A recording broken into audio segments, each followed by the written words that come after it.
Morning guys, welcome to today's video. I don't know what all we're going to talk about, but we got the tank filled up thanks to Clarence.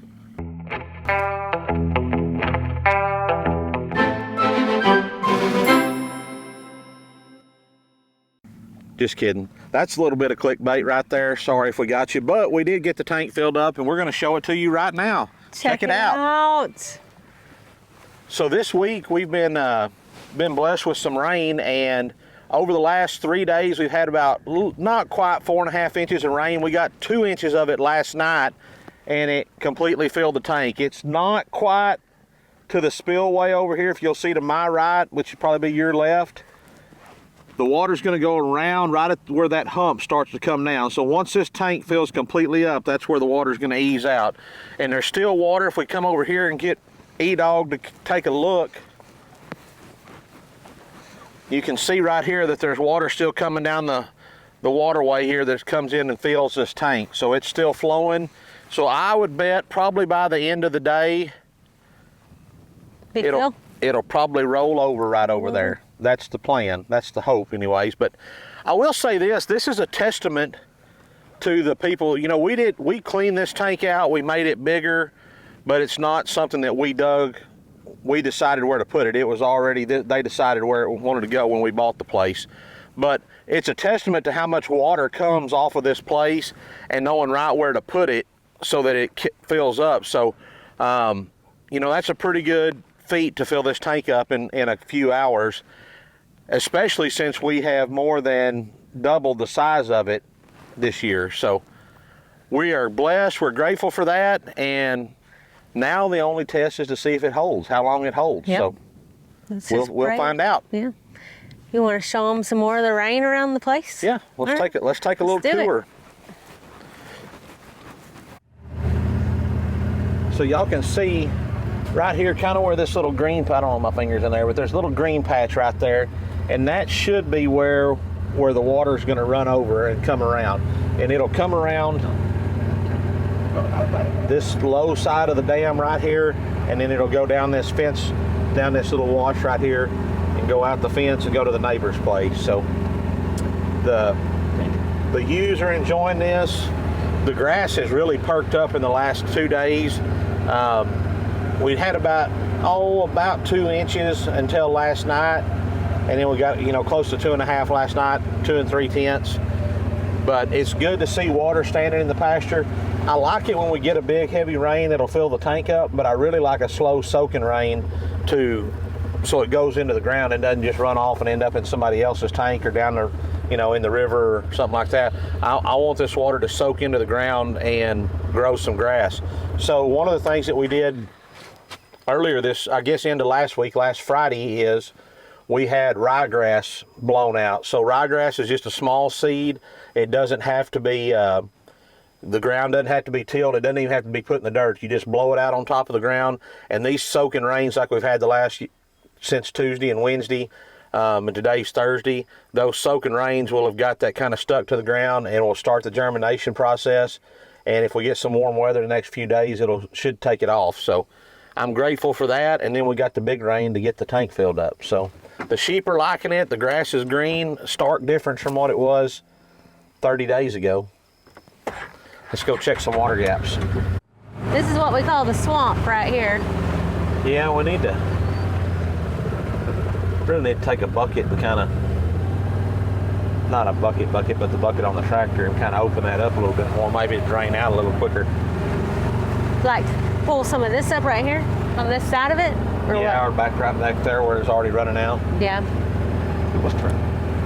You really want to keep as much, look at that, look at all that water standing right here. Yep. And that's even on the slope.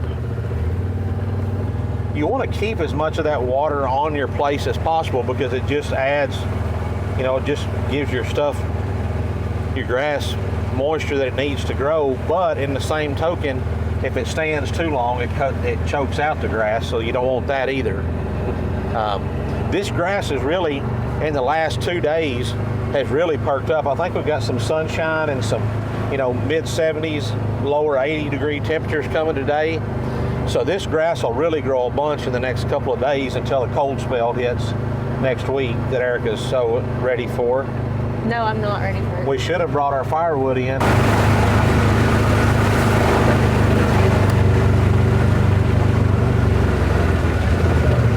Well, So, turn that off.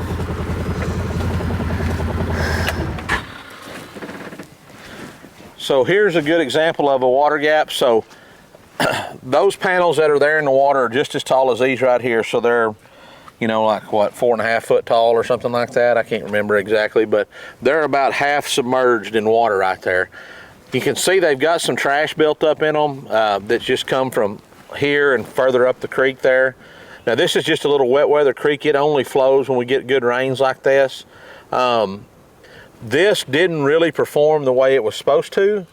And there's a reason behind that one on this one. So this week, these steers that are back here behind us on the hill up here over there by that feeder got to where they were pushing against this water gap, the bottom of it. So we very loosely tie the panel down at the bottom of those steel posts that are in there so that when the rain does come, it can just pop that wire loose and swing open.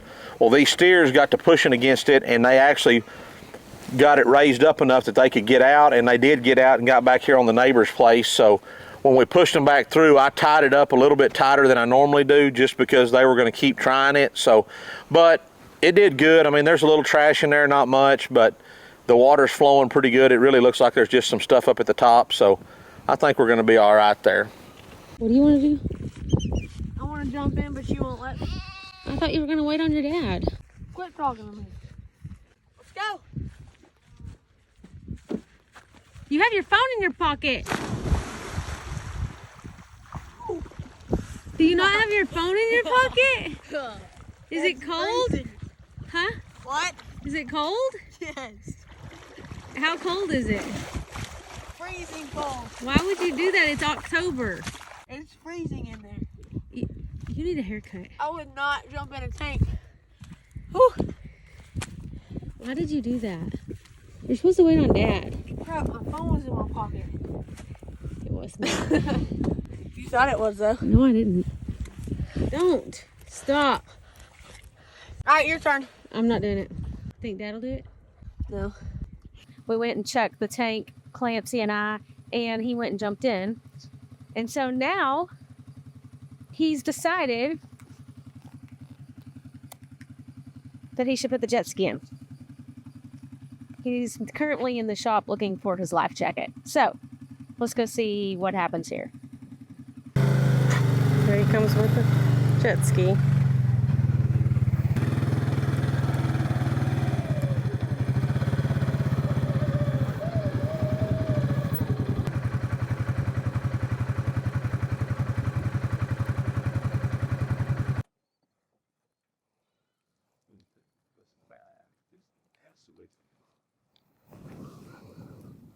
Jet skiing in October. What? Jet skiing in October.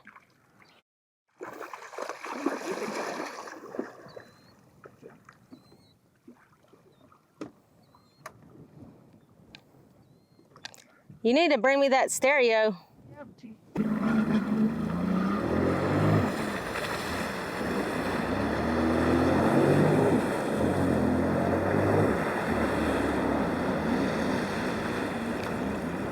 There you have it, folks. Jet skiing in October in the tank.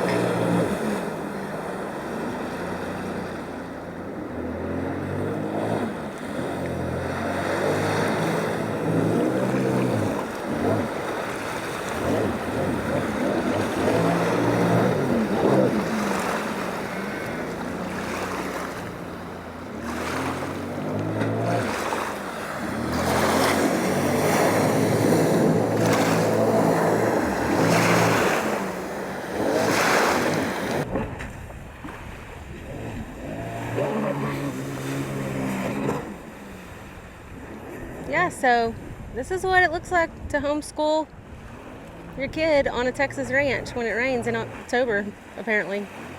And it hasn't rained in forever. Your tank finally fills up.